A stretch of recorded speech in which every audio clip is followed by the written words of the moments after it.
जय हिंद दोस्तों, मेरा नाम है अनिरुद्ध और मैं आप सभी का स्वागत करता हूं इंडिया डिकोडेड पर। दोस्तों, पिछले 2 दिनों से कई सारी खबरें सामने आ रही थी कि हमारी इंडियन एयरफोर्स की अभी तक की जो सबसे बड़ी फाइटर जेट डील है 114 फाइटर जेट्स वाली, उसमें हमें जो रफाल फाइटर जेट्स मिल रहे हैं वो बहुत ही महंगे मिल रहे हैं और साथ में उसमें जो लोकल कंटेंट है वो बहुत ही कम देखने को मिल रहा है। लेकिन दोस्तों, अब उस पर्टिकुलर डील को लेकर एक बहुत ही बड़ा अपडेट सामने आया है। आप लोग यहां पे देख सकते हैं, आज मॉर्निंग की ही खबर है।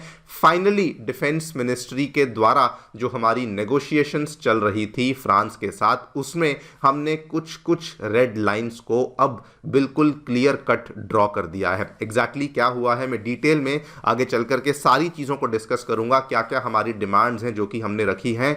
लेकिन दोस्तों, अगर हम लोग मोटे तौर पे बात करें कि what are the most important demands जो कि रखी गई हैं, एक तो लोकल मैन्युफैक्चरिंग केवल 10, 15, 20% नहीं, सीधा 80% लोकल मैन्युफैक्चरिंग होने वाली है। मतलब अगर हिसाब लगा लीजिए, अगर 100 फाइटर जेट्स आएंगे तो 80 फाइटर जेट्स को इंडिया में ही बनाया जाएगा। पहले कुछ और कहा जा रहा था, आप सभी जानते हैं, लेकिन अब क्लियर कट बोला गया है कि 80 आउट ऑफ 100 फाइटर जेट्स को इंडिया के ही अंदर मैन्युफैक्चर किया जाएगा। और इसी के लिए इंडिया ने अपनी डिमांड को बिल्कुल क्लियर कट रख दिया है। जो भी आपकी फ्रांस की फैक्ट्रीज हैं, उनकी मेंटेनेंस, उनकी रिपेयर जो भी हमारे रफाल फाइटर जेट्स की होगी, उसके लिए आपको अपनी फ्रांस फैक्ट्रीज को इंडिया में शिफ्ट करना पड़ेगा। And third and the most important component, जो कि कॉस्ट को लेके बातचीत चल रही थी, इसमें दोस्तों जो ये वाली डील थी, जब इसको शुरू किया गया था, ये अप्रॉक्सीमेटली 2 लाख करोड़ के आसपास की डील थी। और फ्रांस ने इसमें अपनी कोई कैलकुलेशन करी और कहा कि बेसिकली 4% के हिसाब से हमने जी कैलकुलेशन करी है और इसीलिए ये वाली कॉस्ट बनकर सामने निकली है। लेकिन इंडिया ने फ्रांस की उन कैलकुलेशंस को रिजेक्ट कर दिया है एंड कहा है कि कॉस्ट को भी रीनेगोशिएट किया जाएगा एंड अकॉर्डिंगली कॉस्ट को यहाँ पर कम किया जाएगा। क्या क्या हुआ है, इन सभी चीज़ों के बारे में बातचीत करेंगे। Exactly what are the demands और इन डिमांड्स के क्या मायने हैं, ये भी आपको बताऊंगा एंड क्यों ये बहुत ही जेन्युइन डिमांड्स हैं, उनके बारे में चर्चा भी करी जाएगी। आइए शुरू करते हैं मेरे साथ। मेरा नाम है अनिरुद्ध। यदि आप लोग हमें फॉलो करना चाहते हैं तो दिए गए टेलीग्राम चैनल के माध्यम से, व्हाट्सएप चैनल के माध्यम से कर सकते हैं। अगर आपको हमारा कंटेंट पसंद आता है तो दिए गए QR कोड के माध्यम से हमें यहाँ पे कंट्रीब्यूट भी कर सकते हैं। All right, directly coming to the news, क्या देखने मिला है क्विकली आपको बता दूं। दोस्तों, इंडिया जो है वो अब फ्रांस के साथ एडवांस्ड डिस्कशंस में आ चुका है in order to procure 114 Rafale fighter jets from the French company जिसका नाम है दसॉल्ट एविएशन। और यहां पर अभी तक डिफेंस मिनिस्ट्री की तरफ से कॉस्ट को लेके कोई भी यहाँ पे आंकड़ा सामने नहीं आया था, लेकिन देयर वाज वन आर्टिकल जिसके बेस पर ये सारे के सारे अटकलें लगाए जा रहे थे, जिसमें कहा गया कि ये वाली जो डील है ये तो जी 3.25 लाख करोड़ की होने वाली है। लेकिन आप यहाँ पे बता दूं, डिफेंस मिनिस्ट्री ने इस आंकड़े को लॉन्च नहीं किया था एंड इसीलिए ये वाले नंबर को हम लोग यहाँ पे कंसिडर नहीं कर सकते थे। खैर, डिफेंस मिनिस्ट्री ने क्लियर कट बोला कि अगले महीने इमैनुअल मैक्रोन आने वाले हैं, तब होपफुली हम इस डील को साइन करेंगे। लेकिन उसके पहले जो फाइनल नेगोशिएशंस हैं वो हमारी चल रही हैं। और आज दोस्तों, वो जो नेगोशिएशंस चल रही हैं, जो डिमांड्स हमने यहाँ पे रखी हैं, वो डिमांड्स क्या हैं वो सामने आ गई हैं। सबसे पहले तो इंडिया ने क्लियर कट बोला 80% Rafale fighter jets will be built in India. मैं पहले भी बता चुका हूँ, दोबारा बता देता हूँ, अगर 100 फाइटर जेट्स की डील होगी तो 80 को इंडिया में बनाया जाएगा।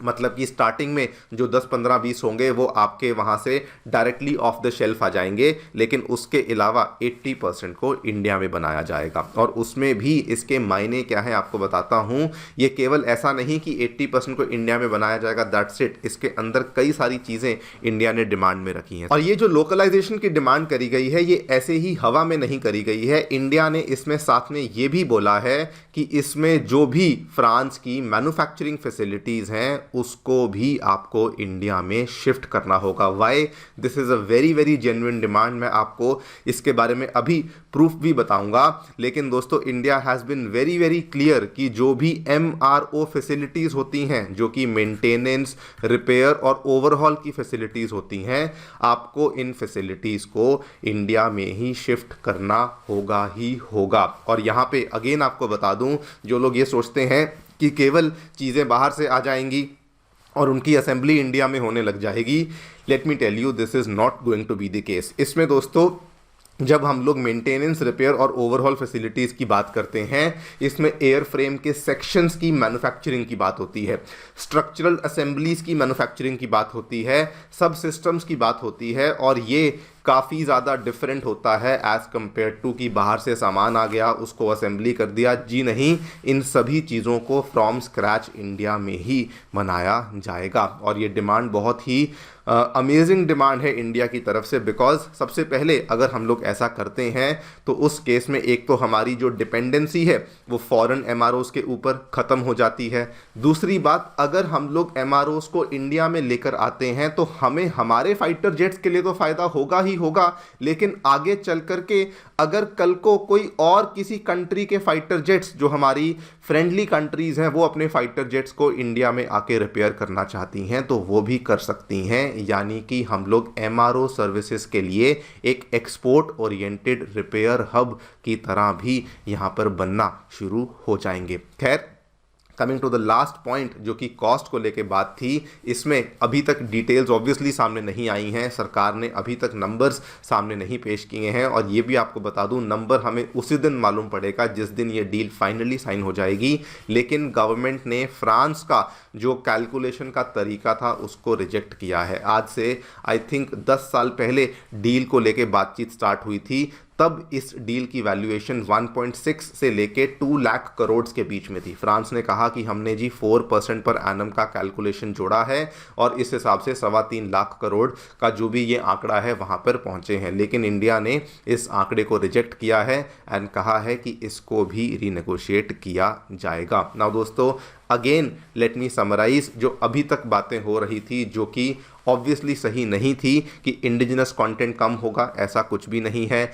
कॉस्ट बहुत बढ़ गई है, ऐसा कुछ भी नहीं है। हाँ, रही बात सोर्स कोड के एक्सेस की, वहाँ पर ये मुझे भी ऐसा लगता है कि फ्रांस कभी भी सोर्स कोड जो है वो इंडिया को नहीं देने वाला है, बिकॉज उस केस में उनको एक भारी नुकसान हो सकता है। लेकिन दोस्तों, like I was telling you कि ये वाली जो डिमांड्स है हमारी लोकलाइजेशन की, 80% लोकलाइजेशन की और साथ में MRO फैसिलिटीज़ की, ये बिल्कुल सही डिमांड्स हैं। इसके पहले भी हमने ऐसी नेगोशिएशंस करी हैं, हम लोग सक्सेसफुल हुए हैं। आप यहाँ पे देख सकते हैं, दसॉल्त एविएशन ने मिलकर के टाटा एडवांस सिस्टम के साथ अपनी फैक्ट्री को हैदराबाद में सेटअप किया है। और ये कोई ऐसी वैसी फैक्ट्री नहीं, यहाँ पे रफाल फाइटर जेट्स का जो फ्यूसलेज सेक्शन है वो बनाया जाएगा इंडिया में, जो कि पहली बार फ्रांस के बाहर ऐसे सेक्शन को बनाया जा रहा है। सिमिलरली, जस्ट पिछले ही महीने की खबर आप देख लीजिए, SFO टेक्नोलॉजीज, ये एक भारतीय डिफेंस फर्म है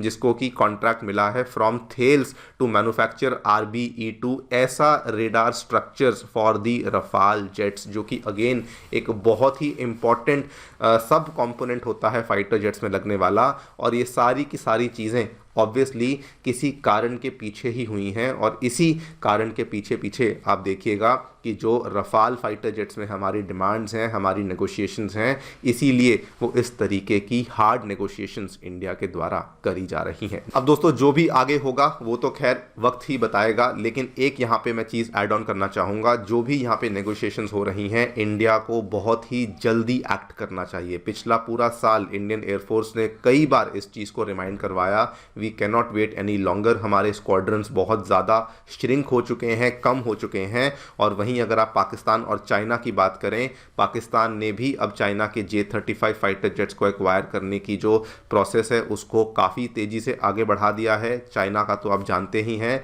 उनके जो 5th जनरेशन फाइटर जेट्स हैं वो इतने ज़्यादा एक्सपैंड कर चुके हैं that as per some sources उनका आंकड़ा 200 से भी ज़्यादा का हो चुका है। सो इंडिया को जो भी स्टेप्स लेने हैं, we should not delay it. And इस बार जब मैक्रोन भारत आएंगे हमें 100% इस डील के ऊपर साइन करना ही चाहिए। फिलहाल के लिए दोस्तों मेरी तरफ से इतना ही। आप लोग जो भी सोचते हैं मुझे डेफिनेटली बताएं कमेंट सेक्शन में। Thank you so much for listening, stay tuned and stay safe.